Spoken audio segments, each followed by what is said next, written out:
আজকে আমি এই ভিডিওর মাধ্যমে দ্বাদশ শ্রেণীর শিক্ষা বিজ্ঞানের 12 নম্বর অধ্যায় থেকে একটি প্রশ্ন এবং একটি উত্তর পরিবেশন করব, যেটি তোমাদের পরীক্ষায় এবার আসবে। সেজন্য এই ভিডিওটি তোমরা প্রথম থেকে শেষ পর্যন্ত দেখো। যদি ভালো লাগে লাইক, সাবস্ক্রাইব এবং বন্ধুদের মাঝে শেয়ার করে দিই। তাহলে চলো আমরা এখন ভিডিও শুরু করি। অর্থাৎ তোমাদের আমি একটা কথা বলে নিই, দ্বাদশ শ্রেণীর শিক্ষা বিজ্ঞানের শেষের যে 12 নম্বর অধ্যায় আছে এবং 11 নম্বর অধ্যায় আছে, সেখানে 11 নম্বর অধ্যায় থেকে একটি প্রশ্ন এবং 12 নম্বর অধ্যায় থেকে একটি প্রশ্ন, মোট দুটি প্রশ্ন থাকবে আর নাম্বার থাকবে 4।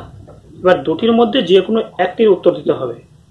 তো 12 নম্বর অধ্যায় থেকে এই প্রশ্নটা তোমাদের পরীক্ষায় আসবে, যে প্রশ্নটা তোমরা দেখতে পাচ্ছ। এই প্রশ্নটা এবার তোমাদের পরীক্ষায় থাকছে।